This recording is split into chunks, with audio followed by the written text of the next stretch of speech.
First thing, no need to write anything. یہ آپ مجھ پر سوال بھی کر سکتے ہیں آخر میں کہ لکھنا کیوں منع کر دیا ہے، ٹھیک ہے جی، اور لکھنا نہیں ہے، صرف سننا ہے۔ تو میں یہ کہنا چاہ رہا ہوں کہ ظاہر انسان جب جنم لیتا ہے دنیا میں تو الٹیمیٹلی اس سے دو ادارے جو ہے نا اس کو سنوارنے میں لگتے ہیں، دو ادارے سنوارتے رہتے ہیں ان کو، اور وہ کون سے دو ادارے سنوارتے ہیں؟ ایک تو والدین ہوتے ہیں، گھریلو ماحول جس کو کہتے ہیں والدین، اور دوسرا اسکولنگ کہ جناب کہاں سے اسکولنگ لی ہے۔ تعلیمی ادارے کا بھی بہت رول ہے اور والدین کا بھی بہت رول ہے ہماری زندگی کو سنوارنے میں۔ تو والدین آپ کو پتہ ہے کون سی چیزوں کو سنوارتے ہیں؟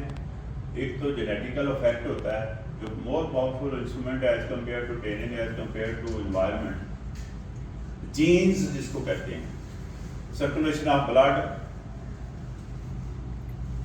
By the parents in our body, کہ ہماری رگوں میں جو خون گھوم رہا ہے والدین کا، اس کا بہت زیادہ امپیکٹ ہے، اور جو انوائرمنٹ والدین دیتے ہیں اس کا بھی بہت بڑا امپیکٹ ہے۔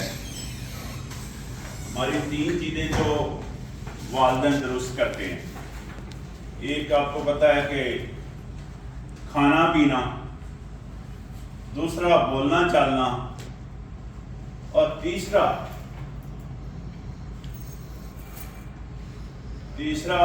چلنا پھرنا۔ یہ یعنی اگر سوچیں ذرا، یہ تین چیزیں ہم گھر سے لے کر چلتے ہیں، اگر تینوں چیزوں میں ڈسپلن ہو تو پوری زندگی میں ڈسپلن ہوتا ہے۔ یعنی کھانا کیسے کھانا ہے، کیا وہ جو کھانا ہم کھا رہے ہیں وہ ہضم بھی ہو رہا ہے کہ نہیں ہو رہا، تو جو گفتگو ہم کر رہے ہیں، بولنا چالنا جس کو کہتے ہیں، وہ بھی دوسرے کو ہضم ہو رہی ہے یا نہیں ہو رہی۔ اور تیسرا جناب چلنا پھرنا ہے تو کئی لوگوں کے ساتھ چلنا پھرنا ہے۔ یہ تین فیکٹر جن کی میں نے نشاندہی کی ہے، اس میں اگر ڈسپلن آئے تو الٹیمیٹلی انسانی زندگی میں ڈسپلن آتا ہے، پوری لائف میں ڈسپلن آتا ہے۔ اسی طرح اگر ہم دوسرا پہلو دیکھیں اسکولنگ، تو ظاہر ہے تربیت کے لحاظ سے میں بات کر رہا ہوں کہ یہ جتنا اچھے اسکول میں ہماری اسکولنگ ہو، ظاہر ہے اس کا امپیکٹ ہماری لائف میں ہوتا ہے۔ اسی لیے آپ دیکھیں کہ جب بھی کوئی ایسا ایکٹ کرتا ہے یا ایسی گفتگو انسان کرتا ہے، یا ایکٹ کرتا ہے یا گفتگو، تو دونوں صورتوں میں بعض دفعہ ناگوار گزرتا ہے کسی کو، تو وہ بولتے ہیں یار کہاں سے اسکولنگ لی آپ نے، یار آپ کس خاندان سے آپ کا تعلق ہے۔ یہ دونوں الفاظ بولے جاتے ہیں بتا، تو لہٰذا ہم پر ڈپینڈ کرتا ہے کہ ہم نے والدین کو گالیاں دلانی ہیں یا والدین کو دعائیں دلانی ہیں، یہ ہم پر ڈپینڈ کرتا ہے، ہم پر ڈپینڈ کرتا ہے۔ لیکن ہم اپنے سبجیکٹ سے ڈی ٹریک ہو جاتے ہیں، اپنے سبجیکٹ سے مکمل ڈی ٹریک ہو جاتے ہیں، اور ہم کہتے ہیں باہر کا ماحول ٹھیک نہیں ہے، وہ اچھا نہیں ہے، وہ اچھا نہیں ہے، وہ اچھا نہیں ہے، وہ اچھا نہیں ہے، یعنی یہ باتیں کر کے اپنی جان چھڑانا چاہتے ہیں۔ اگر ٹو دا پوائنٹ دیکھا جائے تو یہ سارے سبجیکٹ کا ہم ذمہ دار ہیں، ہم نے یہ دیکھنا ہے، ہم نے پرکھ لگانا ہے، ہم نے پرکھنا ہے اس بات کو، اسیسمنٹ ویلیویشن جس کو کہتے ہیں، اپنی کسوٹی پر لا کر پرکھنا ہے، کیونکہ اللہ نے ہمیں باقاعدہ حق دیا ہوا ہے۔ کائنات میں واحد مخلوق ہے جس کو یہ حق حاصل ہے کہ وہ اچھا چاہے اچھا کر سکتا ہے، برا چاہے برا کر سکتا ہے۔ کسی کائنات کی کسی اور مخلوق کو کوئی حق حاصل نہیں ہے، لیکن واحد مخلوق ہے کائنات میں جو آپشن پر پیدا کی گئی ہے کہ اچھا کریں گے ہم اپنے لیے، برا کریں گے ہم اپنے لیے، تو ہم جو ہے نا ذمہ دار ہیں نا، ہم اس چیز کے ذمہ دار ہیں نا۔ اللہ نے رائٹ دیا ہوا ہے یہ، اور اوپر اللہ نے کیا کیا ہوا، اللہ نے پرکھ لگایا ہوا ہے، جس کو پرکھنا کہتے ہیں، جس کو اسیسمنٹ ویلیویشن کسوٹی کہتے ہیں، کہ ترازو رکھا ہوا ہے کہ جناب جو اچھا کرے گا اس کو دیکھیں گے اور جو برا کرے گا اس کو بھی دیکھیں گے، لیکن کرنا ہم نے ہے۔ لیکن ہم کیا کر رہے ہیں، ہم جو ہے نا یہ بات دوسروں کے بارے میں باتیں کر کے اپنے سبجیکٹ میٹر سے جان چھڑانا چاہ رہے ہیں. کیا دوسروں کے بارے میں باتیں کرتے ہیں جناب؟ میں کہتا ہوں دوسروں کے بارے میں تو ہماری رائے اس طرح ہوتی ہے کہ اتنے بڑے کائنات کے فلاسفر ہوتے ہیں ہم کہ جناب اس نے یہ کیا، اس نے وہ کیا، اس نے یہ کیا، اس نے وہ کیا. بھائی خدا کے بندے بغیر سوچے، بغیر سمجھے، بغیر جانے، بغیر کسی کے حالات و واقعہ جانے کسی کے بارے میں رائے دینی چاہیے؟ تو ہم تو ڈائریکٹ تنقید کر رہے تھے. ڈائریکٹ کیا کر رہے ہوتے ہیں؟ اس پر رائے کیا تنقید کر رہے ہوتے ہیں اوپنلی ہم اس پر. تو تنقید کے حوالے سے میں بات کر رہا ہوں. 60 سال تو میری بھی عمر ہو گئی ہے.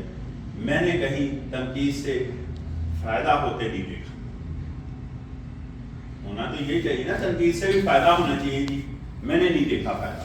تنقید سے شاخ پھیلتے دیکھا ہے، تنقید سے لڑائی ہوتے دیکھا ہے، تنقید سے بعض دفعہ آپ کو پتہ ہی ہے کہ بے روی کا اس لیول پر چلے جاتا ہے لیول کہ بعض دفعہ ہم انتشار کا شکار ہوتے بھی ہیں اور معاشرے کو بھی انتشار کا شکار کرتے ہیں. اور اس طرح بے روی کی نہیں بلکہ غیر یقینی صورتحال پیدا کرنے میں ہم کمال الدین کمال کرتے ہیں، یعنی اس لیول پر تنقید کرتے ہیں. تو یہ تنقید سے ہمیں میرے خیال میں باز آ جانا چاہیے. تنقید کے جگہ مور سوٹیبل جو ہے نا وہ یہ ہے کہ کسی کا کوئی اچھا کام کرتا ہے یا اچھی گفتگو ہوتا ہے اس کو داد دیں. یہ اچھا سبجیکٹ ہے، اس کو داد دینی چاہیے، اپریشیٹ کرنا چاہیے. ہم تو گرافیکلی اتنے پستی کے لیول پر جا چکے ہیں کسی کو داد بھی نہیں دیتے. نہ ہمارا ذہن قبول کرتا ہے نہ جسم. ہم کسی کو داد بھی نہیں دینا چاہتے. حالانکہ داد دینے پر کتنے کروڑ روپیہ خرچ آتا ہے جی. داد دینے پر داد دینے کے لیے کتنا بڑا عہدہ چاہیے، اور داد دینے کے لیے کتنی بڑی تعلیم چاہیے. داد تو چند الفاظ کسی کے ہاتھ میں بولنے ہیں وہ بھی نہیں بول سکتے. ڈیسک بجا کر داد دی جا سکتی ہے، تالیاں بجا کر دی جا سکتی ہے داد، لیکن نہ جسم ہمارا قبول کرتا ہے کسی کو، نہ ذہن قبول کرتا ہے. ہم کسی کو داد نہیں دیتے. کیا کرنا چاہتے ہیں؟ صرف تنقید. اور اس میں آپ نے کبھی ہم نے نہیں سوچا کہ تنقید کرنے سے ہم لڑائی نہ بھی ہو. ہمارا ٹائم نہیں ضائع ہوتا جو لڑائی سے بھی زیادہ قیمتی ہے. ٹائم ضائع نہیں ہوتا اس سے. تنقید کرنے سے ٹائم نہیں ضائع ہوتا، توانائی ضائع نہیں ہوتی. یہ ٹائم اور توانائی ہم اگر وہ اپنے اوپر لگائیں، بھائی لوگوں پر تنقید کرنے کے بجائے یہ توانائی اور ٹائم بہت دونوں قیمتی چیزیں ہم اپنے اوپر لگائیں تو کیا خیال ہے؟ ہمارے اندر بہتری نہیں آئے گی. ہمارے اندر بہتری آئے گی. وہ ٹائم اور توانائی ہم اپنے لیے لگائیں، اپنے اوپر لگائیں. لیکن توانائی اور ٹائم تو تب لگائیں گے نا جب ماشاءاللہ ہم اپنا صفحہ کھولیں گے، اپنا پیج پڑھیں گے، اپنی اصلاح کریں گے. اپنی اصلاح، اپنا پیج، اپنا صفحہ کب پڑھیں گے؟ جب ہم اپنی سوچ کو بہتر کریں گے. کس کو بہتر کریں گے؟ سوچ کو بہتر کریں گے. سوچ کمانڈ کر رہی ہوتی ہے. سوچ کس پر کمانڈ کر رہی ہوتی ہے؟ سوچ ہماری کمیونیکیشن پر کمانڈ کرتی ہے. اور کمیونیکیشن کس پر کمانڈ کرتی ہے؟ ہمارے بیہیویئر پر. اور بیہیویئر کس پر کمانڈ کرتا ہے؟ پوری سوسائٹی پر، پورے معاشرے پر. تو معاشرے میں بہتری لانے کے لیے ہمیں کیا کرنا پڑے گا؟ ہم نے اپنی سوچ بہتر کرنی ہے. بابا سوچ کمانڈ کر رہی ہے، یہ تو بات سمجھ میں آ گئی ہے. سوچ بنتی کیسے ہے؟ تو آج آپ کو یہ بھی بتائیں کہ سوچ کیسے بنتی ہے. سوچ ہماری کیسے بنتی ہے؟ سوچ ہماری بنتی ہے دو فیکٹروں سے. دو سورسز ہیں سوچ بننے کے. ایک سورس جو ہے نا انوائرمنٹ ہے، ماحول ہماری سوچ پر امپیکٹ رکھتا ہے. کیسے؟ یہ بڑی سادہ سی بات ہے کہ ہمارے جسم کو اگر کوئی چھوئے احساس ہوتا ہے، سونگنے سے احساس ہوتا ہے، زبان پر لانے سے ٹیسٹ آتا ہے، احساس ہوتا ہے نا باتوں کا. تو کیا خیال ہے کانوں کے ذریعے، آنکھوں کے ذریعے یہ چیزوں کا احساس ہوتا ہے نا ہمیں. کیسے، اب غور سے دیکھنا کہ کانوں کے ذریعے یا آنکھوں کے ذریعے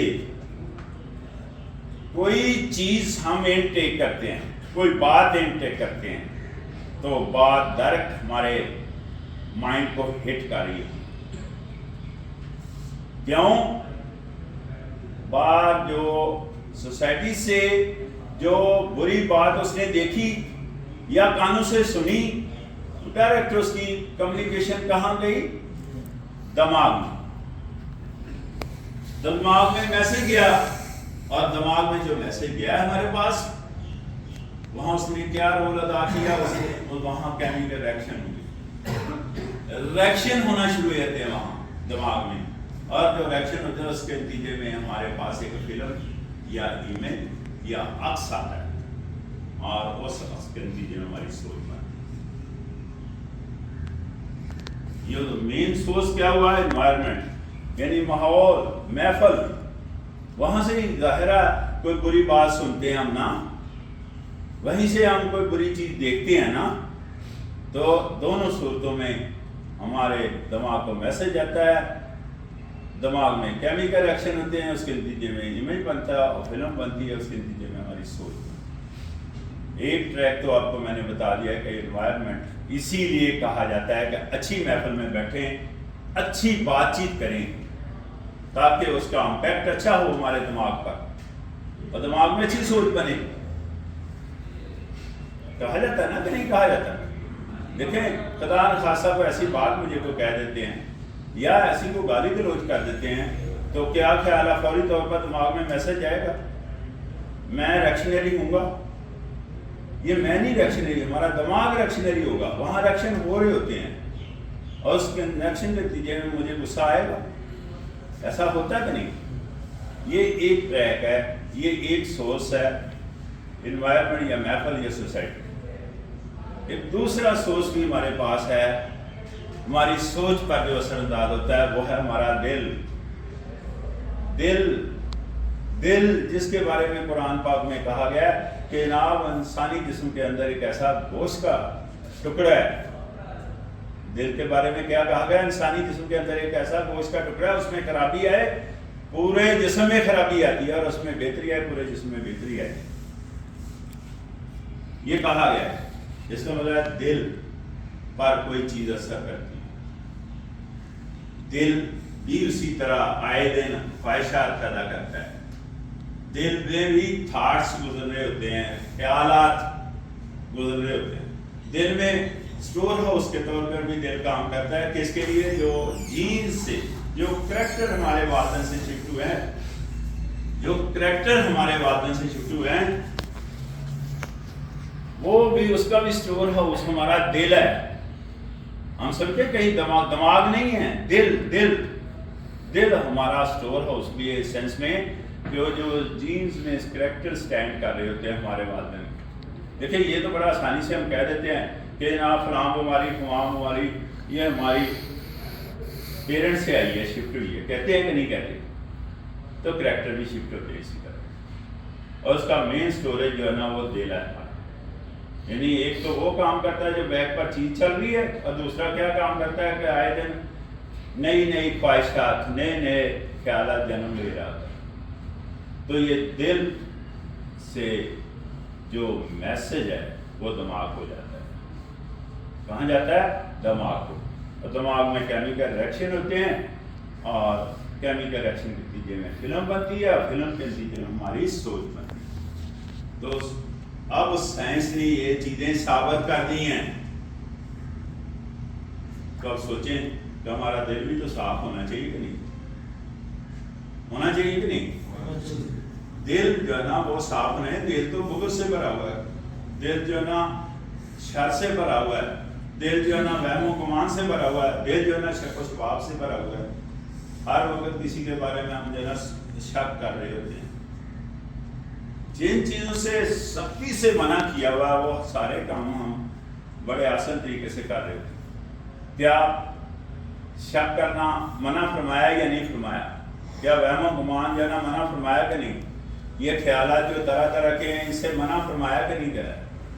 لیکن یہ تمام کام کر رہے ہوتے ہیں، اور ہمہ وقت ہمارا دل جو ہے نا وہ آہستہ آہستہ آہستہ آہستہ اس لیول پر جاتا ہے کہ کالا ہو جاتا ہے.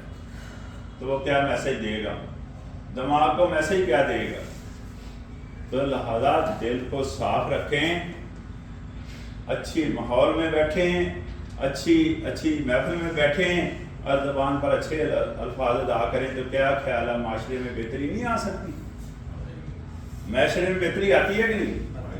معاشرے میں بہتری لانے کے لیے ہمارا دل صاف ہونا ضروری ہے، زبان پر اچھے الفاظ ہونا ضروری ہے، ایسا ہی ہے کہ نہیں؟ اور اچھی محفل کا ہونا ضروری ہے. کیا سوچیں ذرا یہ تینوں چیزیں ہمیں حاصل ہیں؟ ہم تو گئے